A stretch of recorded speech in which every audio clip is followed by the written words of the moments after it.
श्री राधे राधे। भक्तों, जो प्रभु का विशेष अनुरागी भक्त होता है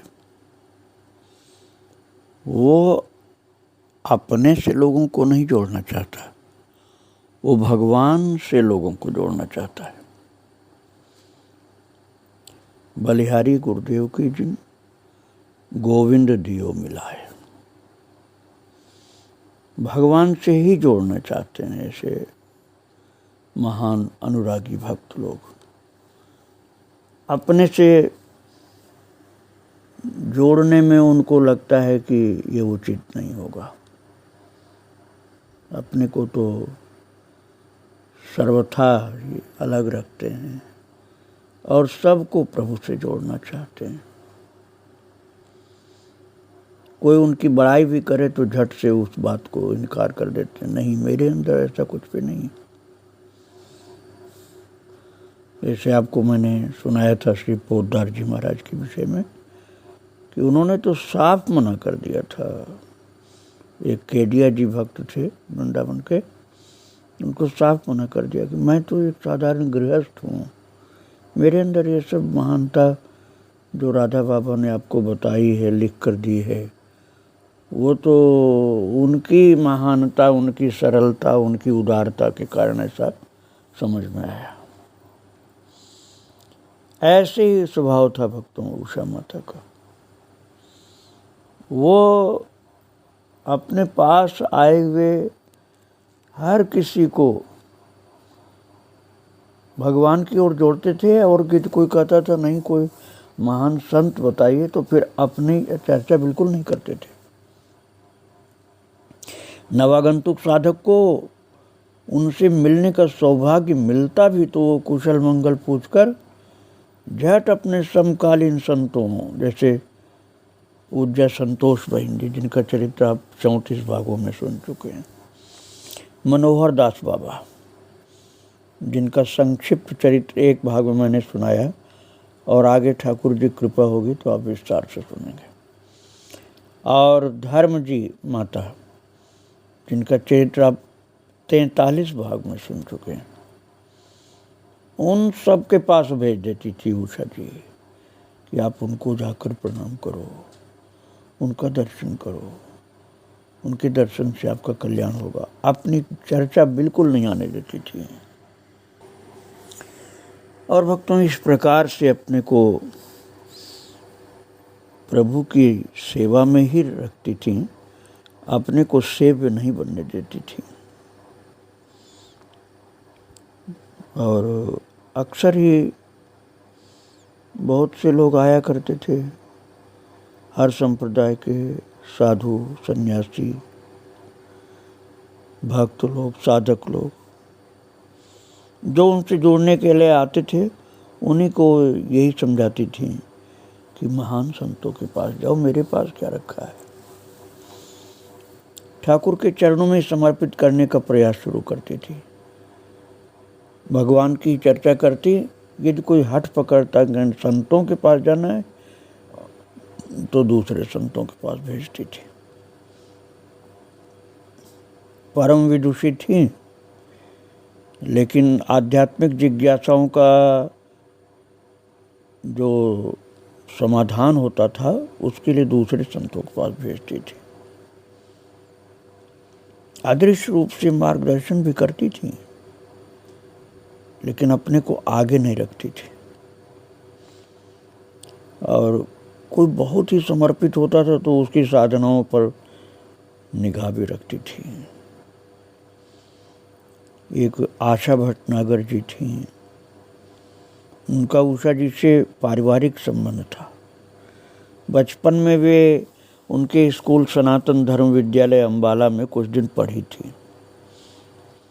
तो बचपन में सुने धार्मिक प्रवचन और संकीर्तनमय वातावरण ने आशा जी के मन पर गहरी छाप छोड़ी थी। हिमाचल प्रदेश में सरकारी स्कूल में कार्यरत भी रही। शादी न करने के अपने निर्णय पर उन्होंने कहा था, जब तक नौकरी है तब तक संसार में हूँ, माँ बाप की हूँ, बाद में वृंदावन की हूँ। नौकरी छोड़ करके मैं सीधा वृंदावन बिहारी के चरणों में ही जाऊंगी। मन से तो पहले ही आ चुकी थी। और वो आशा भटनागर जी जिनकी बात मैं कर रहा हूँ, उषा जी को याद करती रहती थी कि मुझे उषा बहन जी के पास जाना है और इस तरह से कन्हैया से जोड़ना है हमको। और अपने वचनों का अक्षर से पालन करते हुए उन्होंने नौकरी से निवृत्त हो वृंदावन चल दिया, प्रस्थान कर दिया वृंदावन का और आ गई वृंदावन। और वक्तों इस प्रकार आशा भटनागर जी जब हिमाचल से आई श्री वृंदावन धाम, तो गोपेश्वर महादेव के दर्शन करने गई। तो उषा जी और सुशीला बहन जी से अचानक उनका सुखद मिलन हो गया। और शाम को सत्संग में आना जाना भी शुरू हो गया। उषा जी के पूछने पर कि क्या साधना पद्धति है, पूजा पाठ का क्या नियम है, जब आशा जी पूछी उषा जी से, तो उन्होंने बहुत प्यार से अपनेपन से पूछा। तो सहज भाव से बोली कि हनुमान चालीसा, सुंदर कांड, दुर्गा चालीसा, शिव चालीसा और बहुत से नाम सुना देगा, बहुत से चालीसा का। तो उषा जी परमहित ऐसी थी ना, तो बिना कुछ ऐतराज जताए ही उन्होंने मार्गदर्शन किया और बहुत ही अपनेपन से उन्होंने कहा कि कब तक चालीसाओं में उलझी रहोगी, इन चालीसाओं की पाठ बंद कर दो। महामंत्र की रोज 5 मालाएं नियम से किया करो। और सब कुछ देने को आतुर उषा जी ने कृपादान में कोई कमी या कृपणता नहीं दिखाई। लेने वालों का जितना आंचल था उतना उन्होंने सहेज लिया। उनकी बातों को कितना निभाया, इस बात की उन्होंने कभी चिंता नहीं की। ये नहीं सोचती थी कि हमारी बात तो माना नहीं इसने, बस अपने कर्तव्य का ही पालन कर देती थी। और भक्तों, वो तो बाद में भी आशा भटनागर जी उषा जी के जाने के बाद भी वृंदावन में रहकर अपने युगल सुंदर की सेवा और चिंतन में डूबी रही। सन 1987 की जन्माष्टमी की बात है भक्तों। आसाम से एक विरक्त साधिका को वृंदावन आने का अवसर मिला। श्री कृष्ण प्रेमी तो थी ही, जिज्ञास भी थी, पर अपरिपक्व और दिशाहीन थी। आध्यात्मिक यात्रा को मार्गदर्शन की अति आवश्यकता होती है भक्तों। श्री ठाकुर रामकृष्ण परमहंस की अपार कृपा, श्री धाम की अपार कृपा और सौभाग्य उदित अनुकूल समय उषा जी की सन्निधि में उनको ले आया। तो उषा जी अपने स्वभाव अनुकूल किसी को अपने से जुड़ने जल्दी देती नहीं थी, भगवान की ओर ही जोड़ती थी। महत्व देने का अवसर नहीं देती थी, अपने लिए कोई महत्व नहीं प्रकट करती थी वो।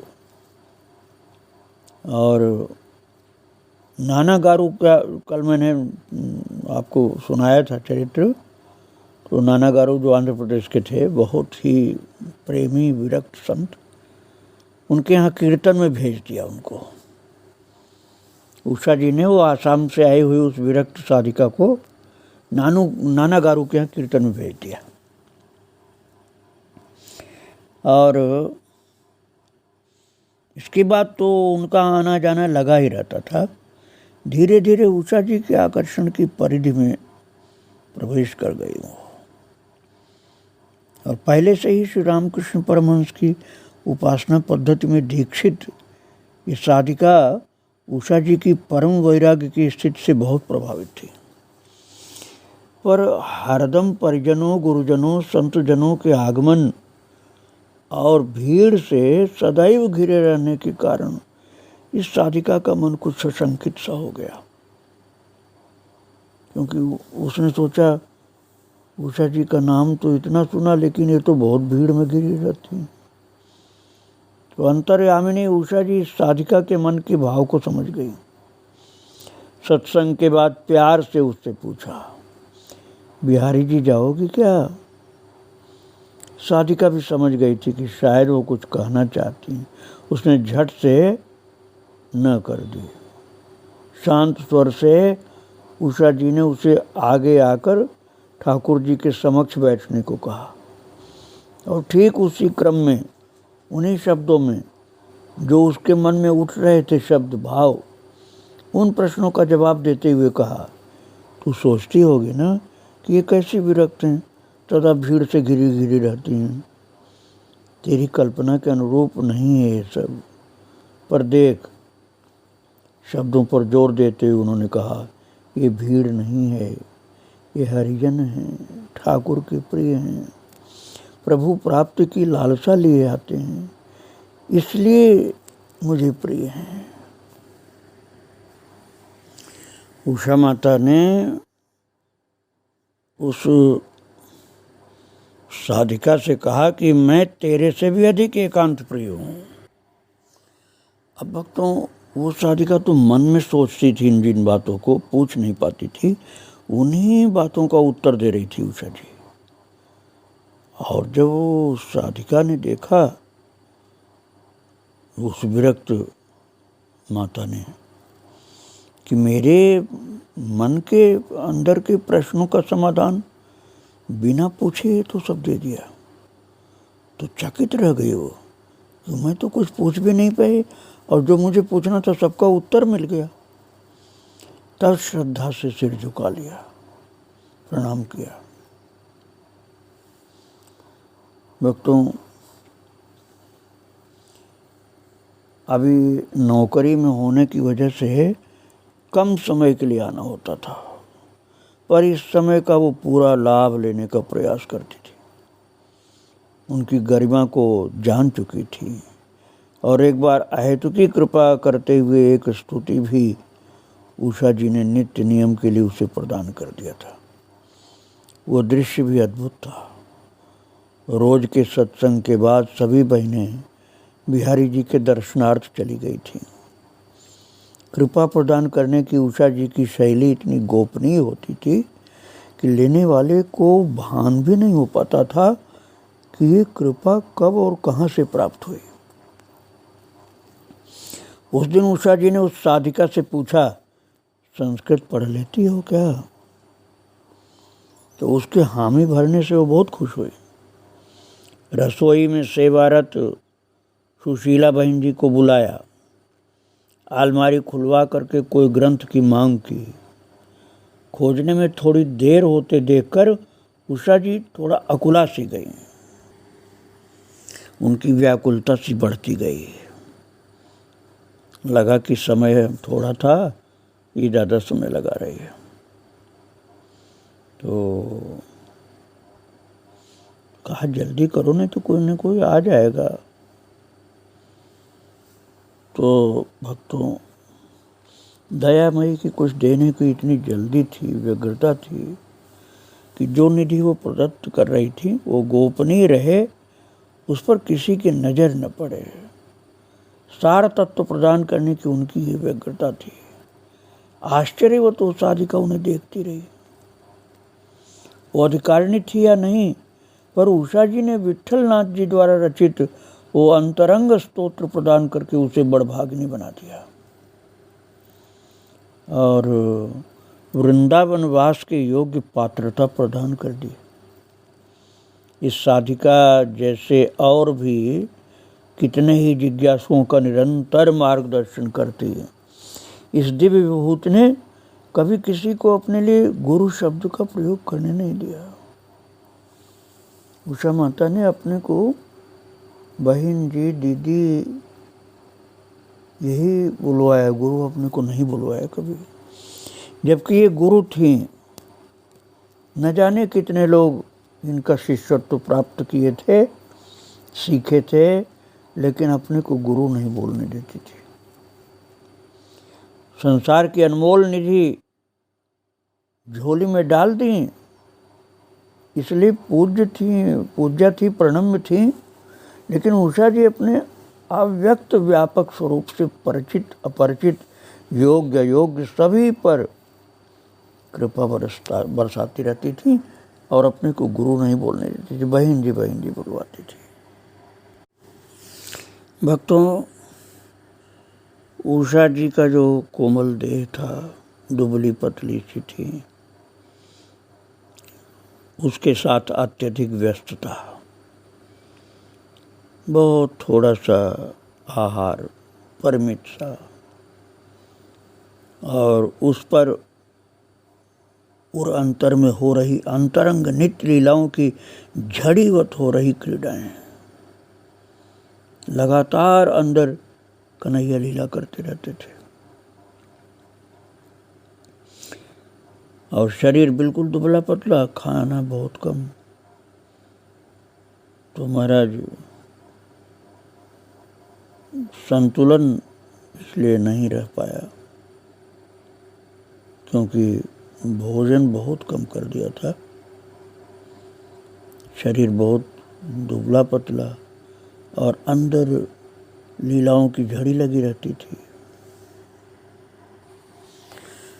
भक्तों, यद्यपि उनकी आध्यात्मिक चेतना बहुत उच्च कोट की थी, आत्मबल बहुत मजबूत था और प्रीतम पर निर्भरता भी बहुत सबल थी,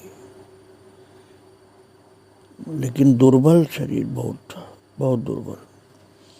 इसलिए उनके दुर्बल शरीर पर बीमारियों ने अपना स्थान बनाना शुरू कर दिया था और कभी कभी तो 105 डिग्री बुखार जो उनको हो जाता था, तब भी उन्हें नित्य की भांति ठाकुर सेवा उसी तन्मयता से करते हुए देखा गया था।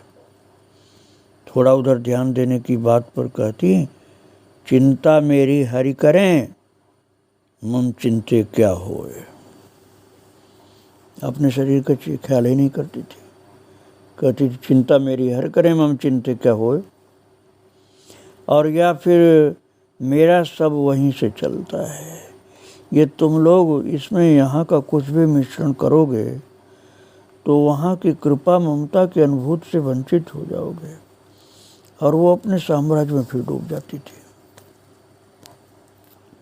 बस केवल भगवान की याद करती थी, अपने शरीर की भी नहीं।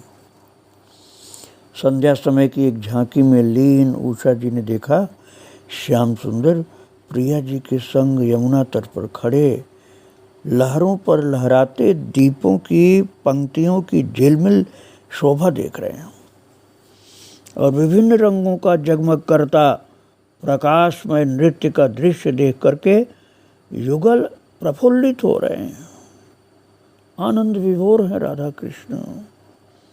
सुंदर सुंदर जगमग करते दीपों की पंक्तियां देख करके जल के अंदर सखियां सब आस पास में, कोई गा रही हैं, कोई ताल दे रही हैं, सब इनका ही सरस गुणगान कर रही हैं। किशोरी जी सुन सुनकर मुस्करा रही हैं और कनखियों से इन सखियों को देख रही हैं। इतने में श्याम सुंदर ने फेंट से मुरली निकाली, अधरों पर धर करके उन सखियों के गान के साथ तान मिलाते हुए बंसी बजाना शुरू कर दिया। भावों के अनुरूप झूम झूम कर नटवर सबको रिझा रहे थे। सखियां और भी उमंग में भर उठी। कुछ सखियों ने आनंदित हो यमुना जी में पुष्प उछालने शुरू कर दिए। प्रीतम ने भी बंसी कर में थाम करके दीपों को यमुना जल में तैराना शुरू कर दिया। संग बैठी किशोरी जी भी झुक झुक करके पुष्प तैराने लगी। आहा, जगमग करता प्रकाशमय यमुना पुलिन, लहरों पर तैरते दीप मानो आरती उतार रहे हो। पुष्पांजलि अर्पित करती सखियों की भाव विभोर करने वाली छवि छटा। उषा जी का हर पल हर क्षण लीला आस्वादन कर रहा था। विचित्र रसमयी दशा थी। दिन रात अंतर्मुखी सी अपने ही रस साम्राज्य में डूबी इनकी भाव दशा की था कौन पा सकता था भक्तों। भक्तों, संत लोग अपने अनुयायियों को दुखी नहीं करना चाहते ना, इसलिए जल्दी से जाने की बात नहीं बताते। हाँ, संकेत से कभी कभी कुछ, इशारा से, संकेत से कभी कुछ बताते। तो सन 1990 के प्रारंभ से ही उषा जी में डायबिटीज़ की बीमारी हो गई, शुगर की, और संभवतः वंशानुगत थी शायद उनको, और उनके पिताजी को थी, इसलिए मैंने ये बात कही, और उनके भाइयों को भी थी बीमारी। तो प्रारंभ में तो उपचार की धारणा नहीं थी। डॉक्टरों वैद्यों से भी ऊपर अपने वैद्य सांवरिया भगवान कृष्ण को ही वैद्य मानती थी। वैद्य संवरिया हो, जैसे मीरा जी ने कहा ना, मीरा की तब पीर मिटे जब वैद्य संवरिया हो। तो संवरिया को ही वैद्य माना था उषा जी ने, इसलिए इस विषय में कोई बात ही नहीं करती थी वो कि उनको शुगर की बीमारी है। और कोई करे भी चर्चा तो उसको वहीं बंद करा देती थी। पर जब बीमारी ने विकट रूप धारण किया, शरीर जो बिल्कुल रोगग्रस्त हो गया, शुगर की भयंकर स्थिति से रोगग्रस्त हो गया, तो फिर शरीर अपना धर्म निभाने लगा और निज जनों में सेवा शुश्रूषा की इच्छा स्वाभाविक रूप से बढ़ गई। क्योंकि उनकी जो सखियाँ थीं, अनुगामिनी थीं, उनको लगा ऐसा कि हमारी अग्रगामिनी जो सखी हैं, इनके शरीर में बहुत बीमारी हो गई, इसलिए सेवा करनी चाहिए हमें। तो अब अनदेखी करना उचित नहीं था, किसी को भी ऐसा नहीं लगता था कि हम लोग भी ध्यान न दें, इसलिए डॉक्टरी उपचार शुरू किया गया। सब प्रियतम की इच्छा समझ करके आप तो प्रत्येक क्षण बस रसीले चिंतन में डूबी रहती थी, और शायद और भी प्रगाढ़ता से डूबी रहती थी, पहले से भी ज़्यादा। बीमारी तो बहुत ज़्यादा हो गई, मधुमेह की अर्थात शुगर की, लेकिन बीमारी तो पर ध्यान तो सखियाँ देती थीं, उषा जी ध्यान नहीं देती थी। तो उनके हित चिंतकों ने परामर्श दिया कि चीनी का सेवन बिल्कुल बंद करा दो, ये बहुत हानिकारक है। तो प्रातः श्री ठाकुर जी की उत्थापन सेवा कीर्तन कराते हुए जो चाय का भोग लगता था, जिसकी प्रसादी घूंट घूंट करके सब में वितरित की जाती थी, अब श्री ठाकुर जी को मीठी चाय का भोग लगाया गया और उषा जी को बिना चीनी वाली चाय का कप दिया गया। तो सदा प्रसादी चाय ही लेती थी, सोच में डूब गई। तो देखा ठाकुर बड़े स्नेह और अपनत्व से भर करके सिंहासन पर से उतरकर चौकी पर आकर खड़े हुए और इनसे मीठी चाय पीने का आग्रह करने लगे। और सखियों ने इनको मीठी चाय नहीं दिया था, बिना चीनी वाली चाय दिया था, और ठाकुर जी चौकी पर उतरकर उषा जी से मीठी चाय का आग्रह करने लगे। तो ठाकुर जी का चेहरा उतरा हुआ था, उदास था, पर उस समय उषा जी के मन का करुण द्रवण उनके चेहरे पर देखने लायक था, द्रवीभूत हो रही थी। भक्तों, उनको लगा कि हमारे प्रीतम को कष्ट नहीं होना चाहिए, अब क्या करें, इसलिए प्रीतम की बात माननी थी। तो थोड़ी सी मीठी चाय उनको लेनी पड़ी, जबकि डॉक्टर लोग नहीं चाहते थे ऐसा करें, सखियाँ नहीं चाहती थी, लेकिन लाला तो चाह रहा था भक्तों, इसलिए थोड़ी सी मीठी चाय उनको लेनी पड़ गई। सन 1990 का पूरा वर्ष धीरे धीरे समाप्त होने को हुआ, तो अस्वस्थता बढ़ती गई उपचार तो नाम मात्र को ही था। डॉक्टर सक्सेना के प्रति इनका बहुत सम्मान था। उनके द्वारा भेजी गई होम्योपैथी दवाइयों का सेवन आरंभ हो गया। उनके प्रति अत्यधिक आदर भाव की वजह से उषा जी कुछ विरोध नहीं करती थी, जबकि भरोसा और निर्भरता तो श्याम सुंदर पर ही थी। लेकिन वो कहती थी चलो इनका भाव है, अब विरोध करना ठीक नहीं। इतने कष्ट में भी अपने सभी नियमों को श्री ठाकुर सेवा को व्यवस्थित ढंग से करती हुई बहुत प्रीति के साथ मनोयोग से करती थी। ऐसी परिस्थितियों में भी समय प्रतिबद्धता निश्चय ही हम साधकों के लिए एक उच्च आदर्श है। भक्तों, जैसी परिस्थिति में भक्ति भजन में और ज़्यादा सावधानी से लग गई थी वो। शायद ठाकुर सेवा में संलग्न मन को रोग जनित कष्ट का भान ही नहीं होने पाता था। उनका मन रोगी नहीं था, शरीर ही रोगी था बस।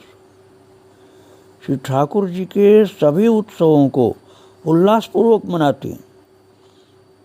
उनकी बीमारी की चर्चा किसी को नहीं करने देती थी। वो कहती थी मन को भगवान की तरफ लगा, प्रभु की कृपा से लगा है मन, अब उधर से क्यों बीमारी की तरफ हमको ले आना।